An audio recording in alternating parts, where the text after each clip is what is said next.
morning and welcome to Jasiri. It's more than a day to the weekend. It's just one more day to weekend. I'm excited. Oh, please. There's a lot of witchery on this table today, so I'm going to need you, our listeners, or our watchers, or our audience, to pray for me because I'm being attacked. Anyway, because today is Thursday, that means Friday is almost here. I wonder if Tolu gets into my brain when she writes this script because she lives in it. And anyway, one of Nigeria's biggest success stories, the entertainment industry. From the global dominance of Afrobeats to the ever-expanding reach of Nollywood, from comedy skits to going viral to content creators, shaping the digital culture. Nigeria's creative sector is booming like never before. But behind the glitz and glamour, what does it really take to thrive in this industry? What challenges do artists, filmmakers, and entertainers face, from funding struggles to industry gatekeeping and copyright battles? And with Nigeria becoming a global entertainment powerhouse, how can we ensure that creatives actually reap the rewards of their hard work? We're unpacking all of this and more today. So stay tuned to a lively and insightful conversation that we're going to have right here on Jasiri. All right, so as Lolo has said, and you heard the laughter, it's because every single day we have this issue with her glasses. Yeah. But she has brought them and we're thankful for that. But anyway, we're diving into the explosive growth of Nigeria's entertainment and media industry and what the future holds for that industry. Now, according to the PwC Africa Entertainment and Media, or EME, Outlook 2024 to 2028, Nigeria is one of the fastest growing EME markets in the world, with projected revenue growth from $9 billion in 2023 to $13.6 billion by 2028. Now, from Afrobeats to Nollywood, gaming to streaming services, Nigeria's creative sector is becoming incredibly driven. Booming, in fact, and driven by young, digital-savvy population and increasing investments in tech and infrastructure. But with opportunities also come challenges. How can Nigeria's entertainment industry navigate such challenges like funding gaps, digital piracy, infrastructure limitations, and even fair pay for creatives? We went right to the source of the conversation, and joining us today is Udochi Mugalem. She's partner and technology, media, and telecommunications leader at PwC. Ladies, do you know who I brought for you today? Do you know who I brought for you today? Spirit. I said I went straight to the source. We went to the people who put the report together. Udochi, welcome to Jasiri. Thank you very much. I'm glad to be here. She's been looking like, who are these people? Because she's seen everything happening behind the scenes, and like, we're normal. You can see we're normal, right? I know. Honestly, I am so proud right now because this is like a kindred sister moment. I know all the girls are wondering that, wow, how can they bond so well? But it's okay. This is really interesting conversation we're about to have. Yes, if there's anything bringing joy and happiness to Nigerians and millions of people around the world, it's my industry.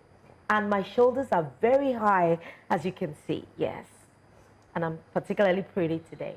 But jokes aside, Nigeria's entertainment and media industry is set to grow by 8.6 compound annual growth, one of the fastest in the world. Honestly, we need to look at it and say what factors are driving this incredible growth. Did I get the 8.6% compound annual growth? Yes. Everything she said. Thank you very much, Lolo. And yeah, that's an interesting one, you put out there. The statistics have shown that Nigeria is growing at a much faster rate than the global trend. And what are the key drivers? Of course, our population is there to give us, credit for. We have a huge population, and not just a huge population, but a huge young population as well. Thank you. That is tech savvy. Please, can you say that? Yeah, we have a huge young population. Wow. Yeah, very youthful, very tech savvy. Youthful, not useful. Lolo is youthful. Yes. Thank you, sister. So that is very tech savvy, and a lot of the content is being consumed digitally. Yes. And with that digital content comes the use of technology. And this generation is set to actually embrace technology and all that it brings. So we see that growth, we see that driving the growth. We also see the internet connectivity in the country. I mean, we're still slow behind, but I mean, the growth we have achieved has actually driven the numbers significantly, especially in the area of internet advertisement. When when we see internet penetration, Nigeria just crossed the 4G. 4G grew above the 2G in October 2024, and we still have the 5G, which we haven't tapped into. So the growth market is enormous. You know, the opportunities are quite enormous. So the drivers are there. We also see drivers coming from the e-commerce space. Across the world, the Google search, you know, the traditional search is what people use, so the advertisements that go on there. But with the COVID era where e-commerce grew significantly, we've also seen adverts, the retail search also growing as well. And it's growing significantly. It's growing above the Africa average. So we're over 20%, you know, in that space compared to the rest of the market. So you can see there are very key drivers that are actually shooting up these numbers that we see in the global E&M. See, I like stories that, you know, we do, unfortunately, we tend to do a lot of sometimes doom and gloom and political stories and everything, but this is a story when you look at the African EME markets and then you look at the growth that Nigeria has had. You want to just clap for every single creative that has made it happen. And young people. Well, I think she's the young people. She doesn't want to hear anything else after. I was going to ask about the young people, but she has already emphasized of the young people and the youthful population, right? And how they contribute immensely to the growth. That's the youth, right? Robertson. Listen, I'm fantastic. I'm happy for this. And I think it's worth commending. Absolutely. But at the same time, let's look at where Nollywood is coming from. And there was a time when Nollywood produced about 2,500 movies a year. Now we're looking at, it's always been connoted for that it's always quantity over quality. Is that changing now? What do you think about that? It's still, are we still quantity over quality? Quantity over Are we still quantity over quality, or that is changing? I mean, if you look at the, you know, the video, the numbers for video, you know, video streaming, it's growing. In fact, video streaming is actually the largest consumer of data. When you look at data consumption. Video streaming. People are sitting down and they're streaming whole movies. Yes. Wow. In fact, in South Africa, it's about 82%. So it's quite high when it comes to consumption of data, right? When you say people want to watch African stories, right? They want to listen to African stories. And in Africa, we're great storytellers. We are great storytellers. Is that landscape changing? I think Gen AI is actually going to drive some of the growth that we see. It's going to influence the market. The outlook actually focused on reinvention, you know, business model reinvention. We did the CEO survey that actually showed that the way people do business in the near future is going to change. There's going to be a lot of business model reinventions that will happen, and the E&M space is not left out. So AI will drive a lot of those things, helping shape quality, helping drive what people produce, the kind of content that they produce, what people want to watch. You know, again, this is driven by what people want to consume. So when AI produces that data in terms of what people are consuming, it will drive the production. It will also drive quality. And because, you know, we're great storytellers, sometimes ideas, AI will help shape those ideas into scripts, into, you know, transform them into text, into images, and, you know, get us to the final copy even faster. So we actually see that there will be growth in terms of how much content you turn out. So we're even talking about 2,500. It's likely going to increase as we embrace AI.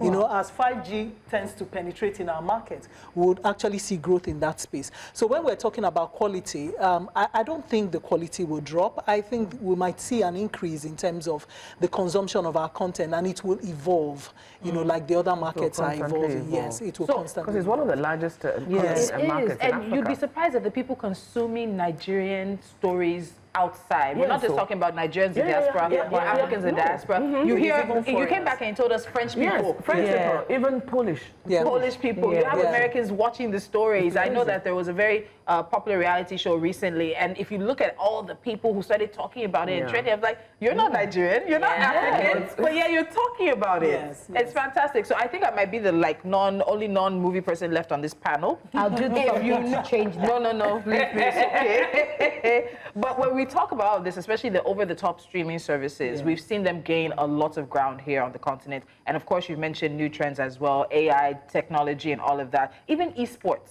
is an area, and a lot of people have never heard about esports. So, Udochi, quickly tell us, what exactly is esports? And then in terms of getting ahead of the curve, we obviously see Nigeria is at the top of the pile. But it doesn't mean we'll stay at the top of the pile. And it means everybody's going to try to catch up. And with technology, it can give people opportunities to leapfrog. So what is this esports category? And then how does Nigeria stay just ahead of the curve? I mean, when you talk esports, I think I'll step back and even talk gaming generally. You know, online gaming, video gaming. We see that growth happening. Like we say, people are consuming content slightly differently. So a lot is happening on those devices that we have. And as the devices continue to evolve, I'm sure we'll see the 5G technology devices, technology-enabled devices actually growing in our markets. Then we'll see a lot of those esports happening. The gaming industry will continue to grow, you know, with a lot of people taking on more of those sports that happen electronically, or those games that happen electronically. We're already seeing that because there's a lot of adverts of those games even when you're doing other things on the internet.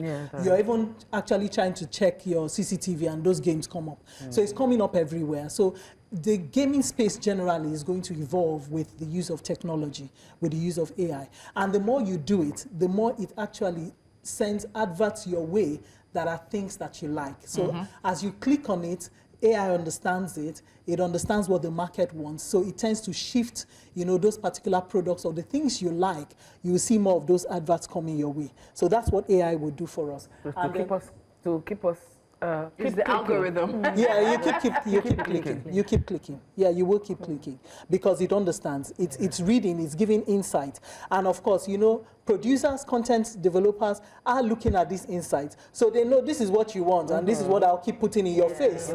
You know, I'll keep putting that in your face. If you download the first game, it will bring similar games your way. I mean, it's everywhere. It's on all platforms. The moment you click on something or you like something, you don't even have to download, just search. Just search. You see, do you want this or this or that? Do you want this? Yes. It gives you options. It gives you options. So we'll see a lot of that happening. Absolutely. So it's not just esports, it's the games generally, gaming industry generally. All right, let's take a break here. There's a lot more for us to get into. As we see Nigeria's entertainment and media industry hitting the global stage, are we able to compete effectively on that stage? Then we'll also look at a number of other issues as well. Afrobeats has us dancing to the beat of their drums, but how long can they maintain that #1 spot on the music charts? This is Just Siri. Stay with us. Lolo is talking, I'm choosing to ignore because I found my inner chakra this morning. Anyways, back to the conversation, and thanks for joining us on Just Siri. Now, South Africa, Kenya, and Nigeria's entertainment and media markets are showing resilience against the backdrop of global macroeconomic instability. All three African markets saw revenue growth ahead of the global average of 5% in 2023, with growth being strongest in Nigeria. Now, over the next 5 years, E&M revenues in all three markets are expected to rise ahead of the global average.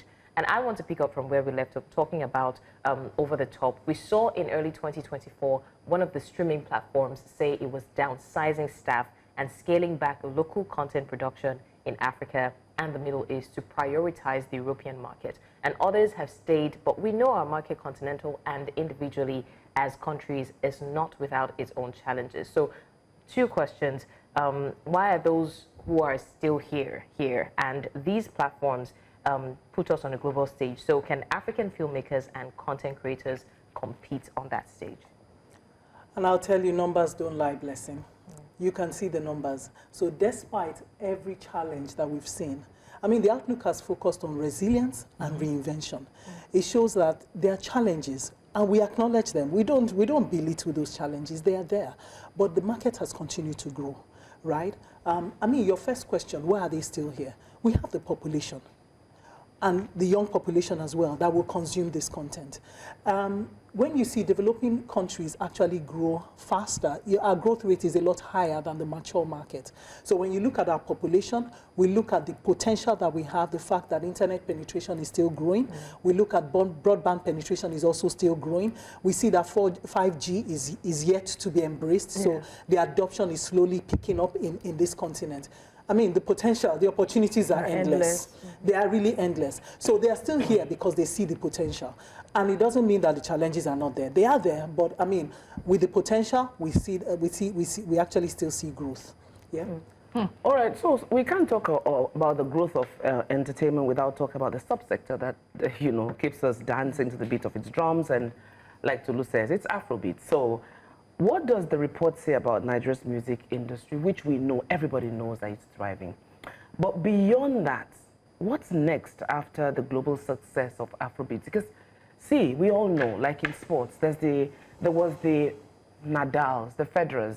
They took the #1 spot for so long, but we all know it's hard work To stay. at the top. So, what do the figures say? Are they dancing to the Afrobeat or they're dancing away from here? I mean, is it actually go forward? Honestly, I like that question. I mean, the growth rate, it's up to 2028, and we still see growth in that area. You look at the live shows that are happening. Yeah. Of course, with like you mentioned the Afrobeat, we see a lot of our artists actually winning international awards. That is happening. The live shows have picked up from pre-COVID era, so they've grown beyond pre-COVID eras. Where it's like it never happened. We're just growing. So you can see that people are actually consuming this content.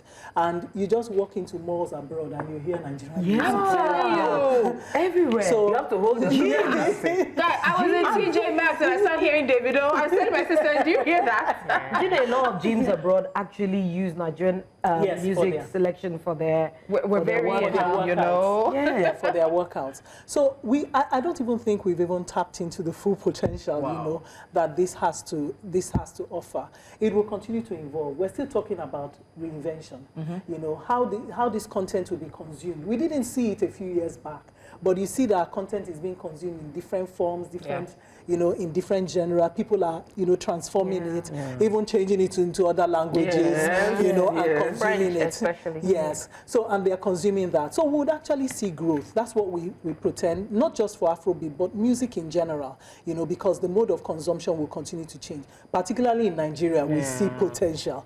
We see a lot of potential in terms of how that content will be consumed and how much people are going to take it up, and as people take up this, of course, subscriptions will go up, the number of clicks, as they go up, the money will continue to increase.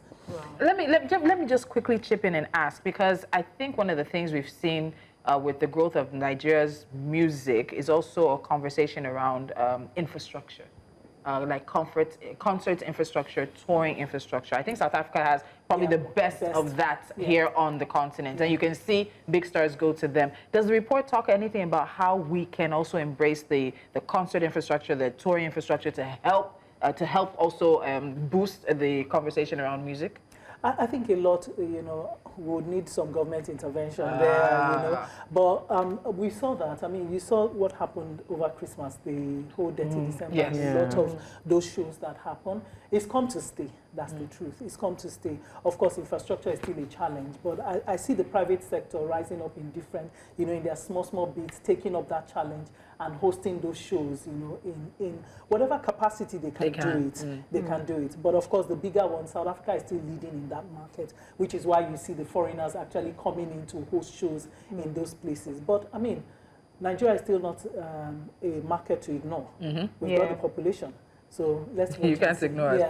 All right, so let's leave this music conversation a little bit and let's talk about the power shift that has happened due to social media and the creator economy. That's a big one. And apparently people are writing theses on it now. But platforms like TikTok, Instagram, YouTube, they've absolutely reshaped how we engage with audiences, how we even give them information. If it was a one-way street before, it's not a one-way street anymore.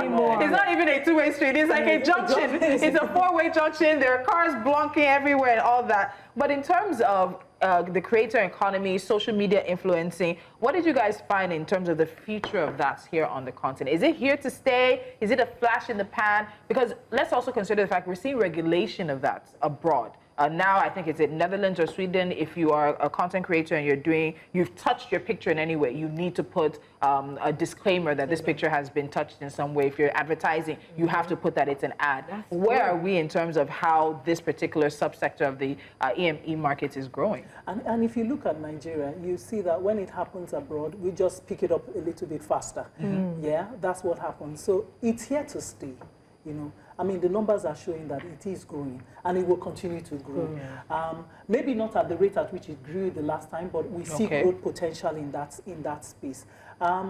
Would there be, there are a lot of groups that are looking at it, and I believe that even the government is also looking in that direction as well. We've seen, even with the advent of AI in that space, we've seen people like African Union, the Executive Council, have an AI strategy. Fantastic. So it's something that people are looking at, and we see a lot of growth potential in that area. Well, very interesting conversation we're having, and I know that because this is positive, it's very, very, enlightening. So our time is moving fast, but we'll still have to talk about some things that are challenging and the kind of solutions that we can create to them. Because I know that there's subtle fear. Every time people talk about AI, how is generative AI changing storytelling? Because now I see people feed things to AI, scripts are coming out, layouts of stuff is coming out, Bible characters, you can build characters, you can do so many things with AI. And I know that as much as we see it as maybe good technology, it comes with a lot of fear and underlying challenges like this content creation and production generally. Will what we saw in some films eventually happen, where robots and everything will take over the world, where AI would actually replace human creatives? Because now I'm seeing images that are like 6D, that if you don't look closely enough, you won't know it's fake. You will not know that this is generated purely. So if they can do that, that means what's the need for human characters? If I can just sit in a studio and a blockbuster can just be done on the screen. So what does this portend for film, for music?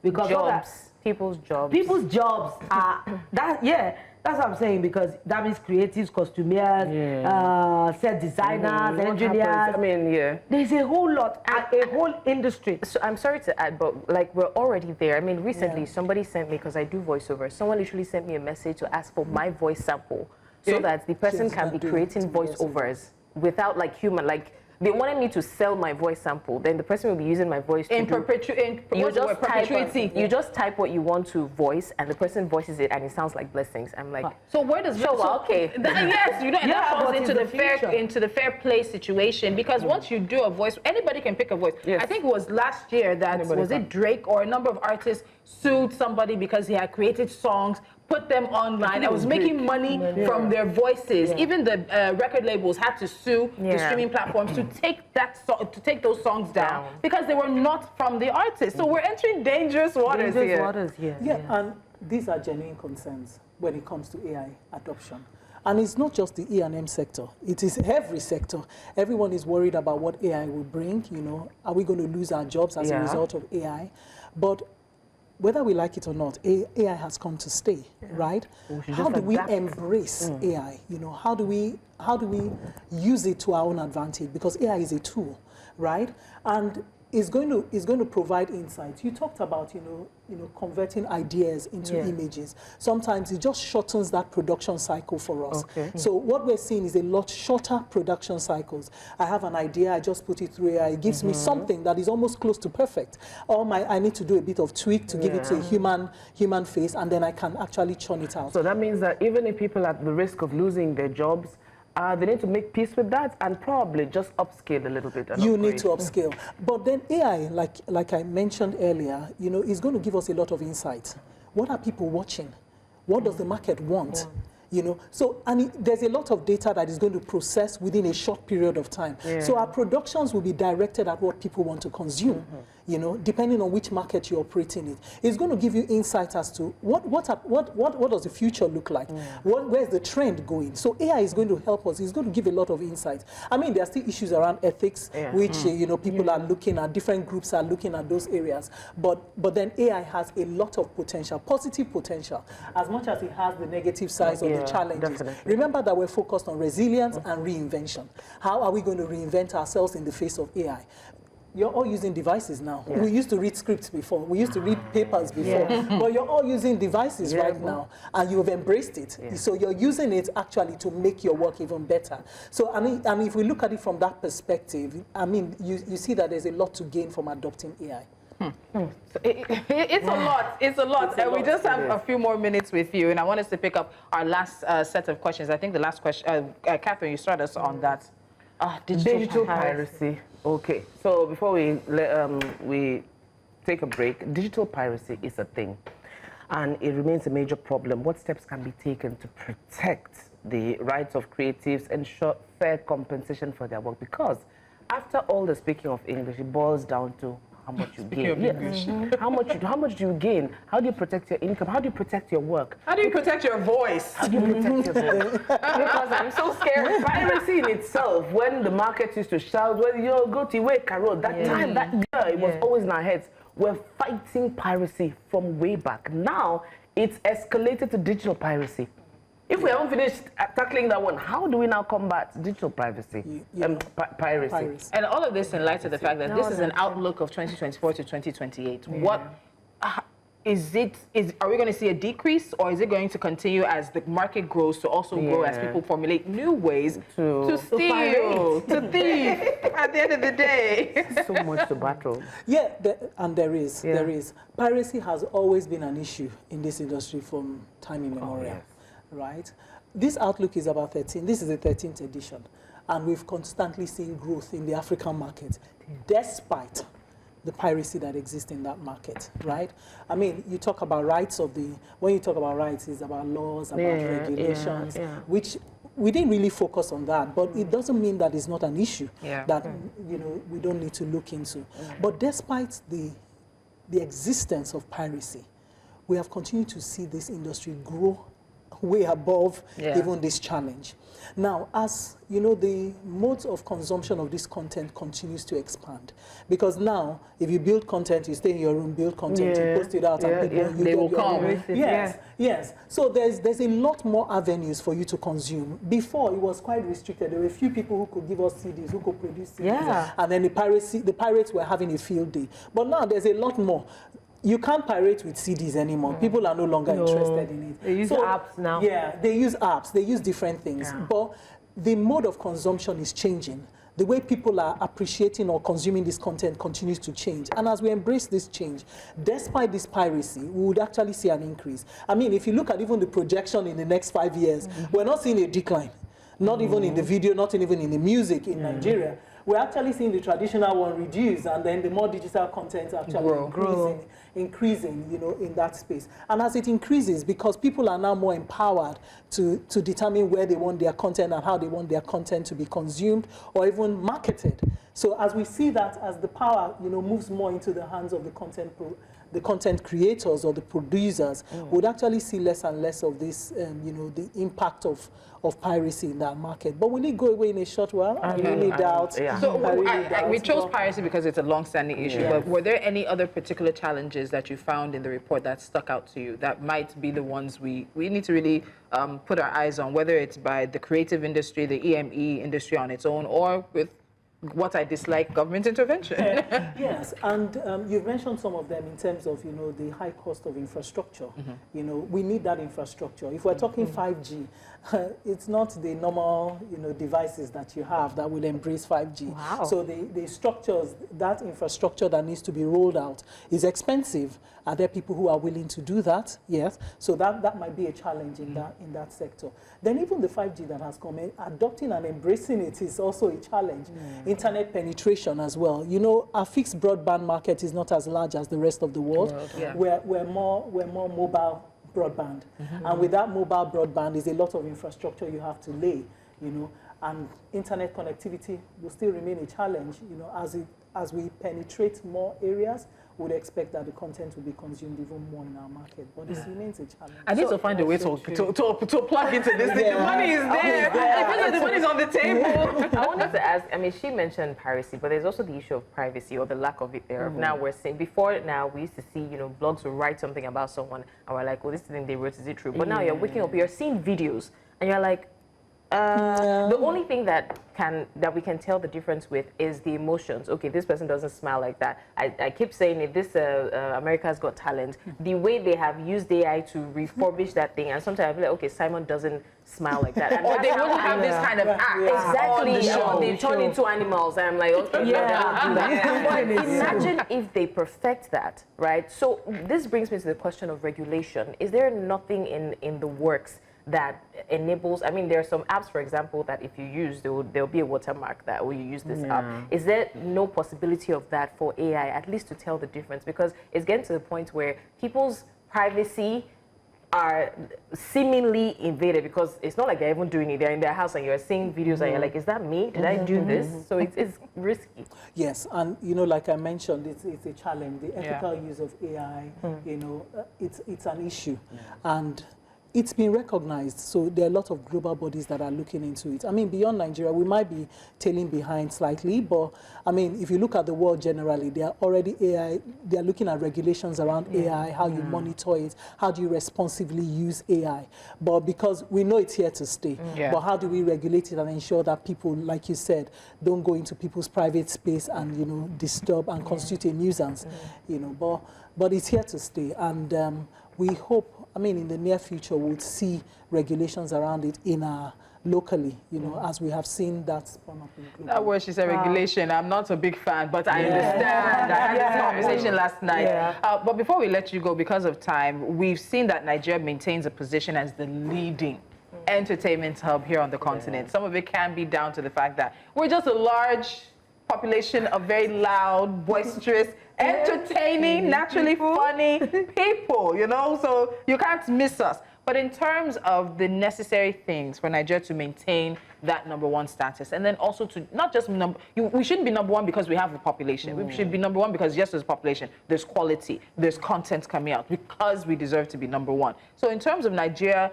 continuing to lead as the #1 entertainment location on the continent, what are the 3 things that you think must change in the industry?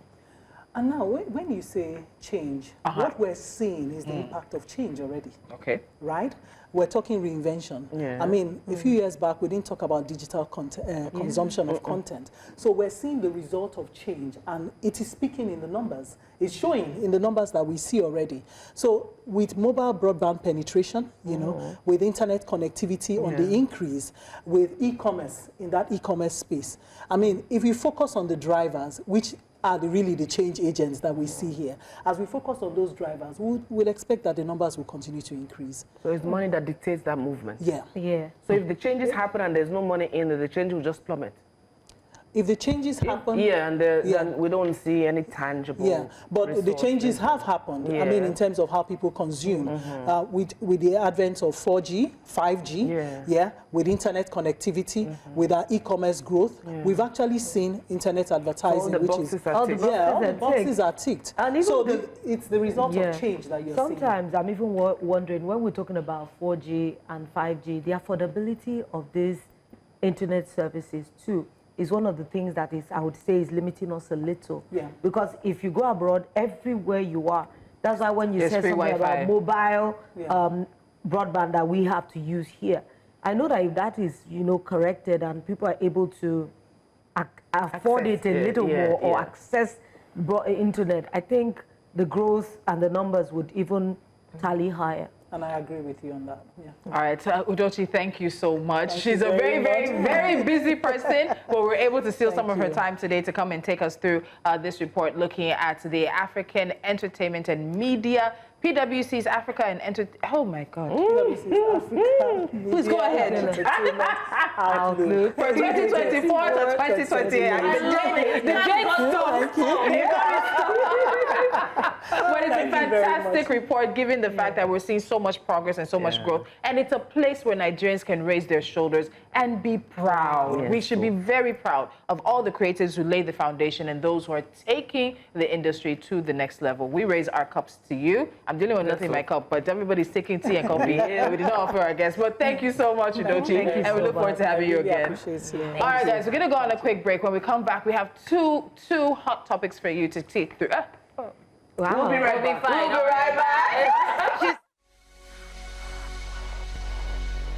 If you're just joining us, I don't know where you've been at, but we have had a very extensive and very interesting conversation on Africa's entertainment and media industry, as well as technology and how it infiltrates our system, the positives and the negatives. And we had this very beautiful conversation with a beautiful woman, Udochi Morgilim, partner and technology, media and telecommunications leader at PwC. But you know how we do. We will not leave here without bringing you some hot topics like my tea.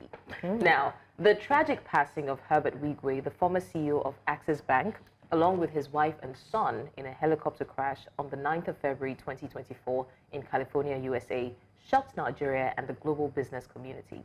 However, in the years since this loss, a deep rift has apparently emerged within the Wigwe family over the management of his vast estate, leading to intense legal battles and public scrutiny.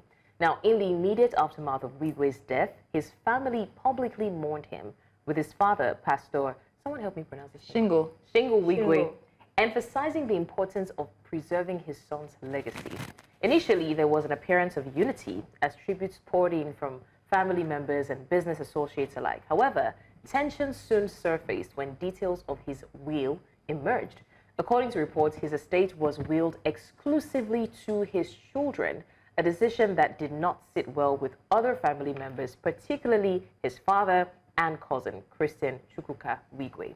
Now, on November 18, 2024, Pastor Shingo Wigwe and Christian Chukwuka Wigwe filed a lawsuit at the Lagos State High Court seeking to be appointed as interim administrators of Wigwe's estate. Their legal arguments centered on the claim that they should have a say in the management and distribution of his wealth. The defendants in that suit included Uche Wigwe, his younger brother, his business partner, as well as Otu Tochi Wigwe, his daughter, including also Access Bank, Coronation Merchant Bank, and United Securities. Now, this lawsuit set off a chain reaction of legal maneuvers, with the defendants opposing the claim, arguing that the will should be honored as written. On February the 6th, 2025, Justice A.O. Adeyemi dismissed the application for interim administrators, stating that there was no evidence of mismanagement of the estate that would warrant the court's interference at that stage. The court emphasized that the proper distribution of the estate should follow the legal process outlined in the will. So following the court's ruling, the dispute took a more personal turn. A physical altercation involving Wigwe's brother, Emeka, and Aigboje Aikemokwede, his business partner, was caught on camera at an event in Port Harcourt, further exposing the deep divisions within the family. Additionally, Pastor Shingo Wigwe, 90 years of age, filed another lawsuit against his granddaughter, Tochi Wigwe. This move has been met with mixed reactions, with some seeing it as an attempt to override Wigwe's last wishes, while others argue it reflects the complexities of inheritance battles in African families. As of now, the family remains locked in legal disputes. Pastor Shingo Wigwe and Christian Chukwuka Wigwe have filed an appeal against the February 6 ruling, seeking another chance to contest the estate's administration. Meanwhile, the estate remains under the control of the designated beneficiaries in Herbert's will. It's been a year already, and what began as a moment of mourning has now turned to a prolonged legal and family battle over wealth and legacy. The coming months will determine whether the Wigwe family can find common ground or whether the courts will be left to settle the matter. For now, the fight over Herbert Wigwe's estate continues with no clear resolution in sight. It is so messy. It's not just messy, it is sad. It is distasteful. It's very messy, it's sad, it's distasteful. I don't know what pastor, you know, when I saw the story and I looked at the comments, someone just said, I saw somebody put grandpa, shak. You know that's what shak do. It was just so, that is what people, we don't understand it. There's you know when they say respect yourself, the decency, no decorum, nothing. You're 90, someone actually said, what are you, instead of planning your seat in heaven, what are you doing battling with? The thing is, just if there was no will, it's a different thing. But you get it. The person who is deceased now has written a will. And there must have been there a reason. are instructions that he has For in his there own for his property. own reasons. So what's the essence of a will if you want to override it for whatever reasons that we might not be, maybe we're not privy to. Yeah. But you know, that's why I say that if all of us could, if we could have like a moment of seeing after we're gone, Yeah. I think we'll live our lives a little differently. And I'm sure if it was possible for Herbert, his wife and son to see all that is happening, maybe there was another way that they would have. What would they have done differently? They explicitly said this is what they want when they're gone. And I honestly feel bad for the children having to go through the loss of your father, your mother, and your brother. And now fight your grandfather. Otutochi on her own, she's having to, it might look glamorous to a lot of people, oh, at a young age she became director. She's stepping into big shoes that she wasn't ready to fill. So, because I don't want us to get interrupted again, let's take a quick break. When we come back, we'll fully go into this story and also share reactions, some surprising, some not so surprising. Stay with us. Man, even as we are on break, the conversation on this is continuing. Right now, we're looking at what is now turning into a family legal battle after Herbert Wigwe and his wife and his son passed away last year. And now the grandfather, Pastor Shingo Wigwe, has taken his granddaughter, 26-year-old Tochi Wigwe, to court, as well as Herbert Wigwe's younger brother and some others involved, Wigwe's former business partner as well, and some institutions. This is being instituted by Herbert Wigwe's father, Pastor Shingo Wigwe, and his cousin. So I think, again, as somebody said, this really does show the complexity of African inheritance laws. When a cousin feels somehow entitled to either parts of your will, parts of your what was left behind, or being part of those who administer what is left behind. This whole idea sort of like one person's wealth is the family's wealth, be it immediate family, nuclear family, or even extended family. That's why an educated family, educated or family. non-educated. That's why I keep saying that a lot of things that we have not yet embraced in Africa, things like trust, our will, you know, those are things that a lot of people shy away from. When you're talking about, setting up trust for your children, a lot of people do not know how important it is to have administrators. All these legal things, the Wigwes, the late Wigwes have put in place.